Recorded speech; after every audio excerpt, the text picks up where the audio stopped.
What's up, Dragon Broods? So today I'm going to try something a little bit different. For those of you who don't know, there's a tournament coming up called I guess we're calling it the Arena Open. But basically, every single person's going to be eligible to play in this tournament. You pay your entry fee of either 20,000 gold or 4,000 gems, and then you get a shot at up to $2,000. Sounds pretty sweet. The downside is it's going to be best of one. I don't play a lot of best of one, at least on my stream, and I only play best of one whenever I'm testing decks that I'm coming up with new deck ideas for y'all to watch here on YouTube. So I had to come up with a version of Gruul that works for best of one. And I know we have a lot of Gruul fans on the channel, so I'm trying to help everybody out. So what I'm going to do is I'm going to be doing a series of, I guess we'll call them training matches. I don't really know what the best term would be for this, but I'm going to do matches against Yorion, against Lurrus decks, and against mono red decks, because those seem to be the three most common things I was running into through testing, and I figured why not share the test results? I mean, we're trying some different things. The list looks a little bit different than what you're probably used to, but I think it's going to really give us a shot at maybe not winning, but at least making a deep run in these things. But let's take a look at the deck list and then get into it.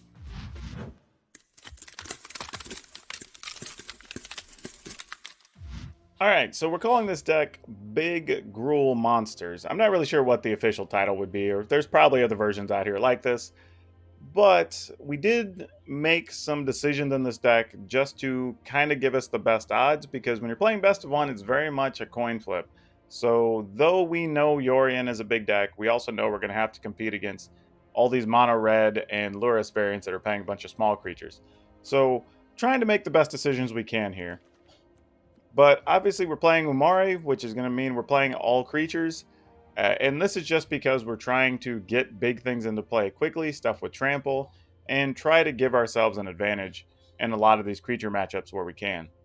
And having access to an additional creature again in the Yorion matchups is not inconsequential. Like, this is actually important.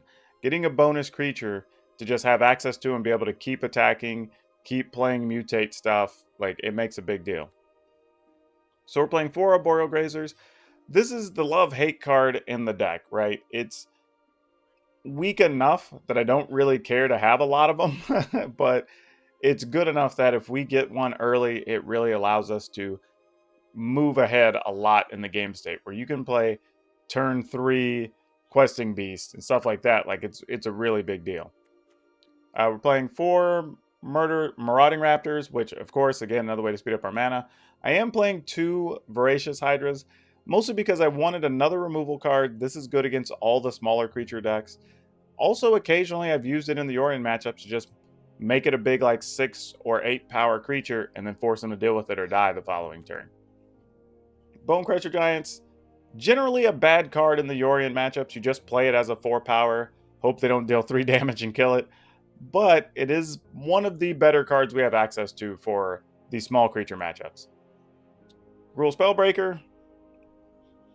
Y'all are on the channel, y'all know this is my favorite Gruul card, possibly ever. I'm going to be sad when this rotates out. Gem Razor, we're playing a full set of 4. Great Horn, we're playing a full set of 4. And I know you may look at the Great Horn and say, like, is this a card we want? But the truth is, when you can turn 1 Grazer, turn 2 Great Horn, being able to attack for 3 and get another land out and be set up to play some, like, the next turn, you're talking about being able to play a Ceratops with haste, being able to play Umori and a Raptor. Like, there's a few different things you can do. Questing Beast obviously is good. We're playing full set. Ceratops is one of the best cards you can have against Yorion, so we're playing a full set. And then we're playing 2 God Eternal Ronus. And this is like a pseudo finisher. It sort of takes the place of having an Embercleave, and with having so many creatures potentially with trample, if you can get 3 or 4 creatures up to 6, 8 power and you're attacking with 3 of them, sometimes that's going to end the game just on its own. I will say, note that this list does not have the Stonecoil Serpent. Though I like the card, I kept finding myself in the early version, which you'll see in the first game, first match, I believe, in this video, where we still have the Stonecoil Serpent in the list, but I eventually moved it out because I kept finding difficult decisions where I wanted to actually play it, and I decided I'd rather just play with Hydras, and then we'll just go up to 4s of a lot of other stuff for consistency's sake. So here we're playing 6 Mountain, 2 Garenbrig, 8 Forest, 4 Stomping Ground, 3 Temple, and 1 Bonder's Enclave. I'm playing the Enclave, again, just so these long matchups, maybe if we're hoping to find a couple of last-minute damage, we can draw into another Ceratops, draw into another Questing Beast, maybe just find a Bonecrusher Giant, just whatever it is we can do with that mana late in the game. Because we have those moments where, you're just top decking. So this increases the odds you can get more cards. And there's not really any other card drawing available in these colors the way things are set up. But other than that, I think that's it. Let's check out these games. We're doing something a little different this time where I've pre-recorded my entire set where I played all of the best of ones, and I'm kind of going over the recording and doing voiceover. So I'm going to play some light music in the background while you watch those videos. Okay, we're hopping into this first one here where we've already mulliganed. I will be skipping ahead in the videos just so we can talk about the strategic points instead of watching the entire gameplay where it makes sense to. But yeah, so the opponent did mulligan there, and I'm kind of eagerly anticipating what they're going to do. Here, I opted not to play anything on 1 just because having a 2/2 Stonecoil Serpent's probably just going to be better. But then we actually drew the Raptor, so I'm just going to go ahead and play that here.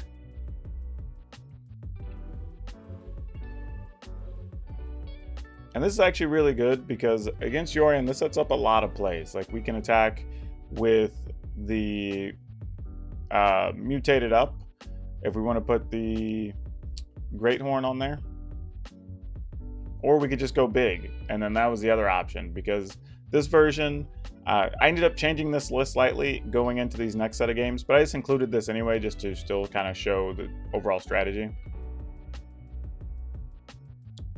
So the Null-Hive Ferox comes down. We get to attack for 2. We know that the opponent's not going to have anything in our way because they only have 1 white available, so we're not worried about it. Let them search. We're actually not concerned about anything the opponent wants to do on this particular turn, actually. Yeah, and this was great because then we get extra value because we can go ahead and just play the Gem Razor here. Go ahead and kill off the enchantment. And then that leaves us pretty good. Even if the opponent decides to sweep the board with a Shatter the Sky the next turn, we'll be able to follow up with at least an Umori and possibly something else depending on what we draw. And the opponent's only at 8 life, so they'll have to be playing very defensively the rest of the game from here.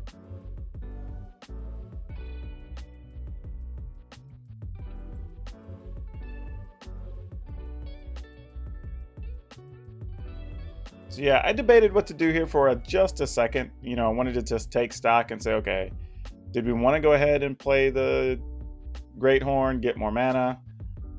Definitely wasn't going to play the Snake there, but then turns out opponent just scooped anyway.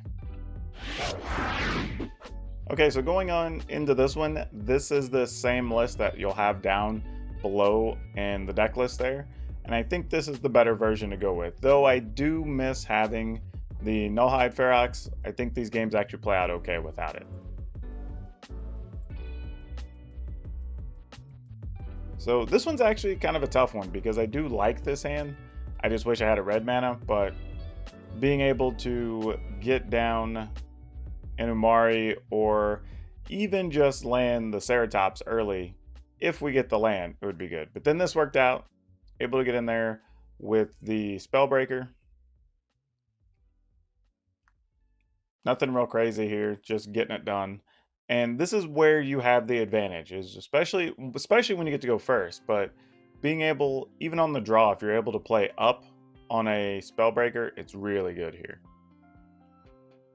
Yeah, here I debated if I wanted to just go ahead and play Umori out, but I opted to just go with the Great Horn instead.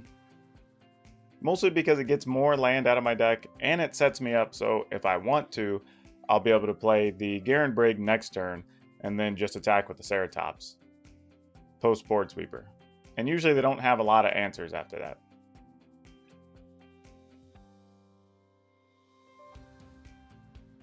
So this was a really good turn 3 for us. I mean, look, we're at 5 lands with a Garenbrig, you know, and the opponent's at 11. So it's a good spot. Yeah, and what's funny is I was thinking if they were able to play the Omen of the Sun, they'd still be in pretty good shape, potentially, because we'd have... we'd have 2 Tramplers, but they'd have more life, too. But then they ended up playing Narset, and this one was just over pretty quick on our turn 4. And here, I wanna pause this for a second and say something, that this here is a mistake. Like, though the game is over, you should only be practicing good habits. And this was not something good that I did here. I ended up playing the Ceratops, which truthfully I could have goofed up and potentially click through to the attack step and I forget to give it haste or whatever, and then the opponent would have got an extra turn. The easiest and safest play here is just go ahead and play the questing beast and just get it over with. And then it also, if for some reason, I can't imagine anything that anybody could play that's going to go crazy, but like it also kills off the Planeswalker. So in every way, this was just a dumb mistake. Even though the game's over, practice good habits. Just play the questing beast there. It would have ended the game. In a normal game state, if there were another turn, it would have killed a Planeswalker. And then I would much rather have the Ceratops post Sweeper just because it attacks for 5 and it's protection from blue.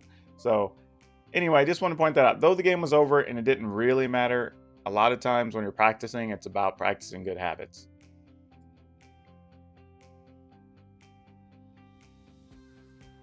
But yeah, this one was over. Opponent gave the good game. I gave the good game after I made sure I gave it haste, just in case. Okay, we hop into this one where we're mulliganing down 1. So we're starting with 6 cards. Again, this is not really the place you want to be against Yorion. You want to be getting in with... You want to almost... It's almost worth mulliganing down to make sure you have either the Gem Razor or the Raptor. But... I mean, sometimes just not worth it. We have the other pieces in hand. We're just hoping to get something to give us a little bit of action early here. This is a bad situation because we do just play these Bone Crusher Giants specifically because of what they do to the smaller decks with like Luris and Obosh decks or whatever, but they're actually really bad in this matchup. But sometimes, you know, you got to work with what you got.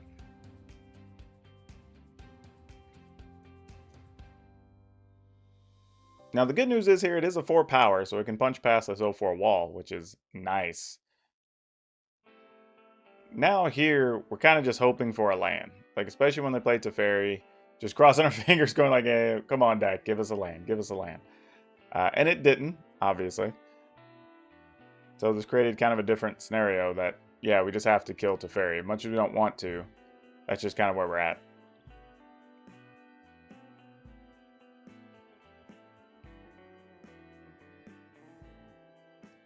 And this was interesting because the opponent took quite a while on this turn. And I wasn't sure what was happening. So it was kind of a weird pause. Because I almost thought they didn't have land for a second. But turns out they did. Alright, and here we just play the Questing Beast.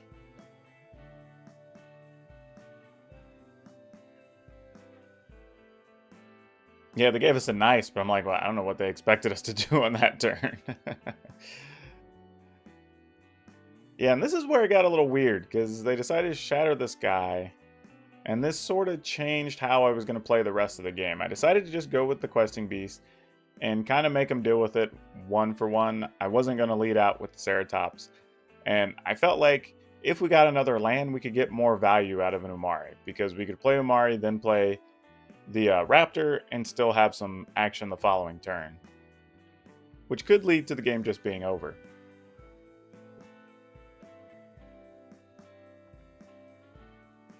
Yeah, and it felt like Yorion here was just looking for cards. So this is one of those spots where you have to identify, okay, now we have the advantage, because the opponent won't be able to just blink stuff out of play anymore. They're going to at some point have to block this Questing Beast. You know, so that's a thing.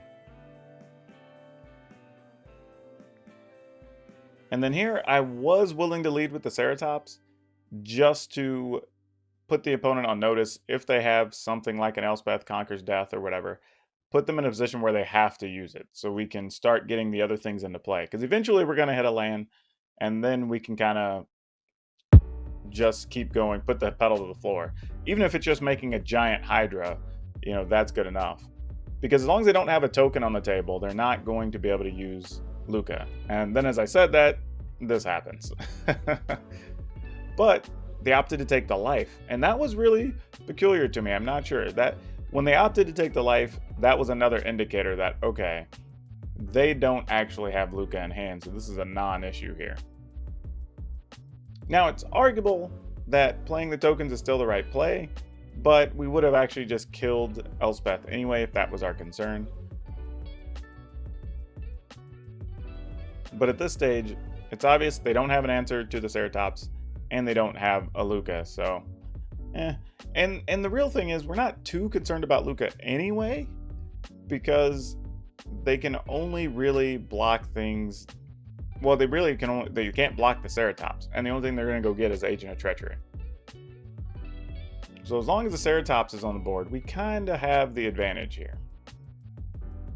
Now, I'm also aware the opponent has enough cards in the graveyard that they could replay Elspeth out of the yard, but that's okay. We're willing to deal with that. Because again, if they have a Luca, well, they'll just play the Luca for free and then Elspeth out of yard anyway, and there's nothing we can do about it. Yeah, then here I just made the decision that they are playing as though they don't have Luca, but there is an off chance they do, but I'm just going to go to try to see how close we can get to ending the game here. And I say that because we're able to mutate onto the Hydra and get it up to at least a 9 power if we want to. So that puts the opponent really on notice.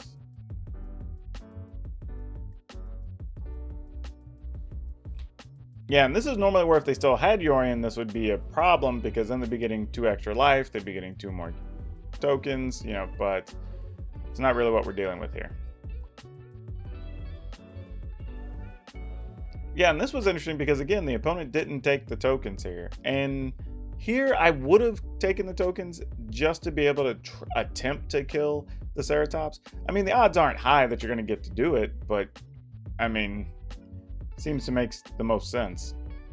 Yeah, and here I'm just debating where I want to attack. I'm just going to send the most damage at the opponent, save a green mana so I can trample into Elspeth if they decide to block.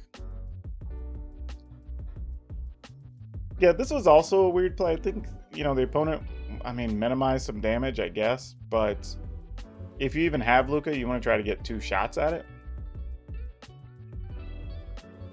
Yeah, and here I just figured, what the heck. We're not going to get anything else out of this, so I might as well do it.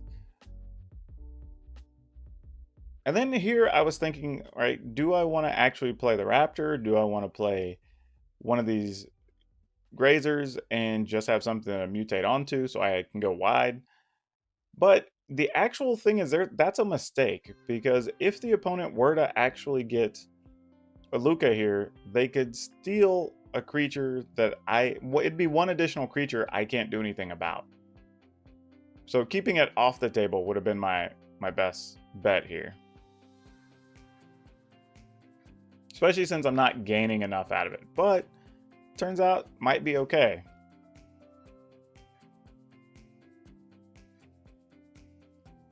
Because they're on either the idea of either they're going to be making tokens from their land, or they're going to at least get like a 4/4 or 5/5 in play here from the Shark Typhoon. But then when they did this, I started feeling a little bit confident, because okay, well, I know they're still going to have trouble dealing with the Ceratops at this point. The Hydra is a 6 power, which we could make up to a 9 if we wanted to. We also have the option of just playing a second Ceratops. So now it was starting to become a thing where, okay, how much do we want to risk? And then this was a little tough, because now I'm in a situation where I can attack with both Ceratops, but we don't actually get any damage from them because they can chump block those with tokens. But I don't hate it, because we also have another Ceratops we can play post combat or post this turn if they decide to sweep the board. And we know there's nothing in their hand that we're worried about. Like, that's the other thing. And there's no Yorion that's going to come to the rescue. So whatever they get is going to have to be either from scrying to the top or just hard drawing it. So yeah, this was a good turn. This is pretty much the pivot turn in this game.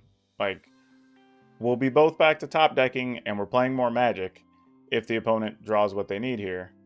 And remember that they still could make a token and play Luca here because of the Fires of Invention. So that's totally a thing that could happen. But when they're putting stuff on the bottom, like, yep, we're probably okay from here. And this is just navigating their sweepers too, because a lot of these decks don't play a ton of sweepers as it turns out. I've seen, well, that's not true. I've seen some that play 4 Shadow of the Sky and 2 of the deal 3 to everything. The Deafening Clarion.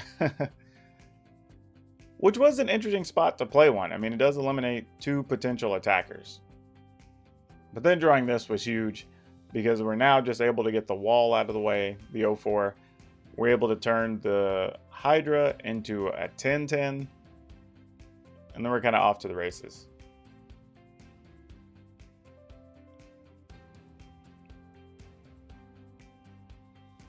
Yeah, I'm not...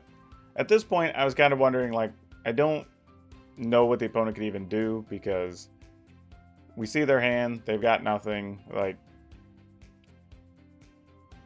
And that's one of those scenarios that even if they did have something, with us having the Ceratops right behind after this big attack, this was going to be it.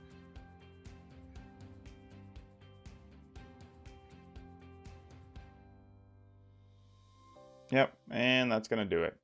Yeah, this was just, honestly, I was being a little jerk face here. We're like, the opponent's going to make a token. And I'm like, if you're going to make me go through all the steps of you making a token, then I'm also going to take the time to give this Ceratops trample. It was a little bit petty, I'm not going to lie. But they're playing Yorion in the slow deck, so, you know, they brought that on themselves. Okay. Okay, we're rolling in here on another Yorion matchup. And this was interesting because if we draw a land, this hand is stellar. You know, but it is a gamble. And this is what you're going to have to do sometimes when you're playing best of one. Just either you get there or you don't. If we do, it's gas. If we don't, it's absolutely terrible. And we didn't, so it's absolutely terrible.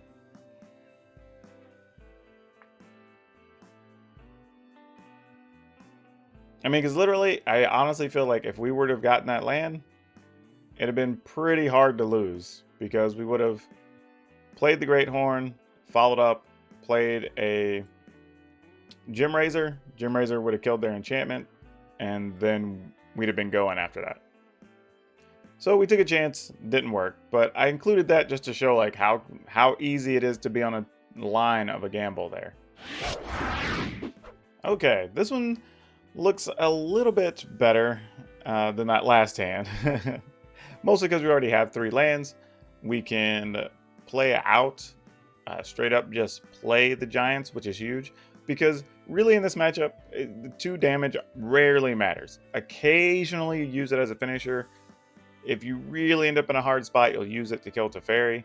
But more often than not, you just want to play it as a 4-power creature. And what I was really hoping for here is a Great Horn, but we ended up not getting one, so this is fine.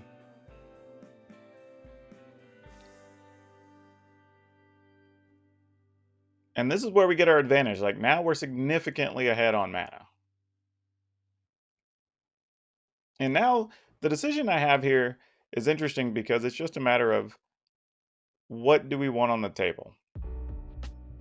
Do we want to go with Umori and try to set up future turns? Do we want to just get another 4-power thing into play, save Umori? You know, and it's arguable that, you know, maybe Umori would have been the right play, and then we save to deal damage to the opponent or a token that they may make on the next turn. But with us having the Ronus in hand, you know, that really kind of changes things a little bit.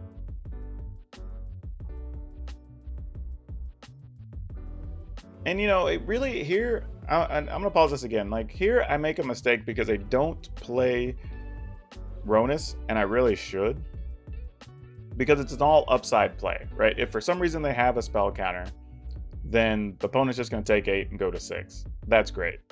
If we play the Ronus and it succeeds, well, now I have 2 8 damage things. Whether the opponent blocks both of them, great, then they have no tokens, or they block one of them, then they take 8. If they block none, then they're just dead, right? So it's kind of an all upside situation, because even if they play Shatter the Sky on their following turn, well, Ronus is still going to get shuffled in, and I'm going to draw it in 2 more turns. So I can't understand, like, I don't know what I was thinking, but it's just one of those things in hindsight. Absolutely, this is the scenario you play Ronus in. Like I said, there's a no downside play, really. And then this gets a little tenuous here, actually, because they opted to only block with 1, which I found to be interesting, because I don't know, like, part of me says they don't have a sweeper, or they would have just blocked with both tokens and just wipe the board out. But I was like, okay, well, maybe they do, but they want to see what they can play around first, but that didn't make a lot of sense. Or their plan is just try to buy time until they can get to Luca. And that's the only thing that kind of made sense there. And this kind of made that last turn a little weird, which tells me they very likely drew that second Omen of the Sun. Yeah, and here I'm just going for it. Like, I've decided the opponent doesn't have sweepers. If you happen to have a Luca and you want to steal my questing beast, so be it.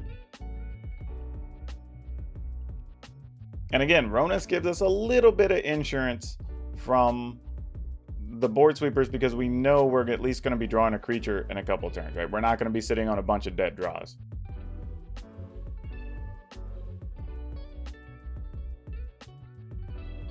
But yeah, this was kind of like, well, I guess this is it. I mean, they can Shatter the Sky, we get a card. Yeah, once they went to cycle, the game was effectively over. Let me tell you, it was not hard finding Yorion matches. We're pretty much playing Yorion, different types of Lurrus decks, or mono red. That's pretty much almost all we ran into. So I'll be doing 2 other videos against Lurrus decks and mono red decks as well, because I have a lot in this strip here. So we kept that hand. And this is one of the great hands. This is the type of hand you're hoping to get with this deck. Granted, I would rather the giant be something else, but otherwise, this is pretty strong. Yeah, and this was great, knowing that we left the Gem Razor on top. I was like, cool. They don't get the 0-4, they don't get the life. And if they do get a Teferi or something, we have a questing beast right behind it. So like, this is like, you know, everything's coming up Millhouse. And we're ahead on mana. Like, this is, I wouldn't say a dream scenario, but it's pretty close.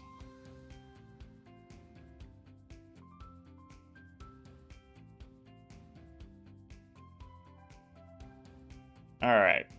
And then now, if we just get one more land, we're able to play the Ceratops with haste. So things start looking real good from here. And honestly, these are the reasons people want to play this type of deck.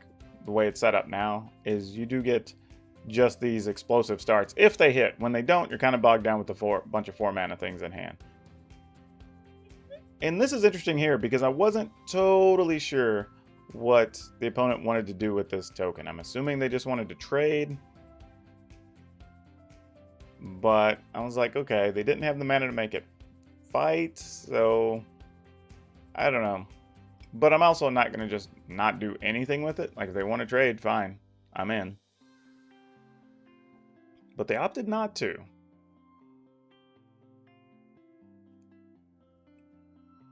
So then this is kind of me trying to figure out, do they have the Shatter of the Sky or something in hand?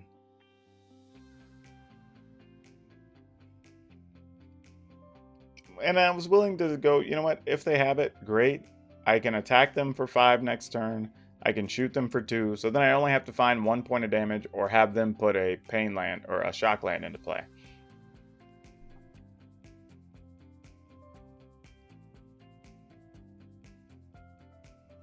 Yep, they had a Luca.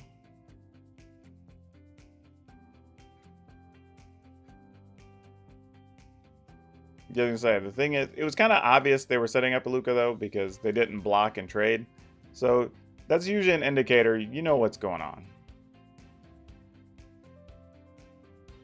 And here too, the opponent attacks. Like, I'm definitely blocking because I don't want that to block our Ceratops. Like, at that point, Umori is worth giving up.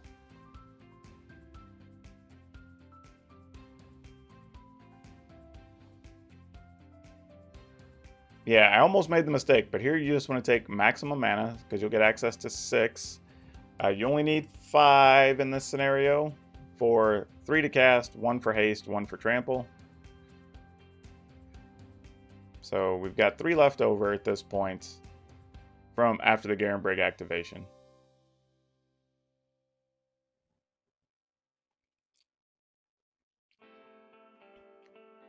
One thing I probably could have done here is go ahead and put the Gem Razor on the Raptor, and that would have made the Raptor a 6 power. And then attacking the Raptor into Lurrus and send the Ceratops into the opponent would have left the opponent at 3. Though I would have only had the Giant left in hand in case something went badly here. So I'm thinking that was my logic at the time. It's just saving myself what pain I could. Yeah, and I attacked this way just to make sure we get Lurrus or Luca off the table.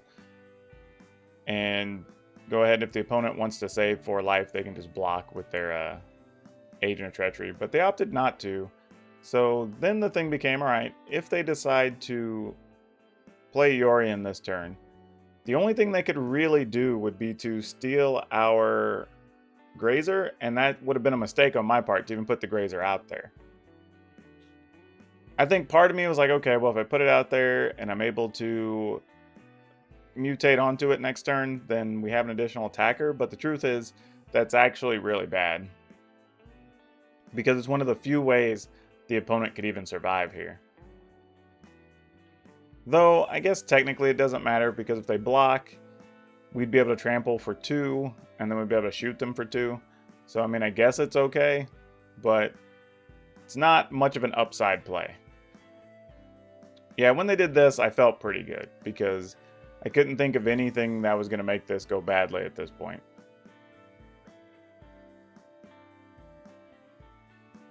Because we get to attack, and they can't spend mana to deal with the Grazer once we put the Gem Razor on it. Then we attack with both, and that's going to be it. Because if they do have something, whatever it would be, to deal with the Ceratops, then we get through with the Gem Razor. Oh, I guess it would have been like for 1, but that's fine. Then the opponent effectively has nothing. So yeah, we locked that one up.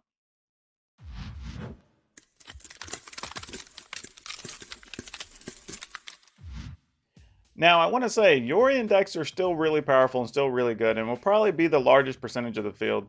Well, maybe not. They're going to at least take up, I would assume, 20%-ish of the field.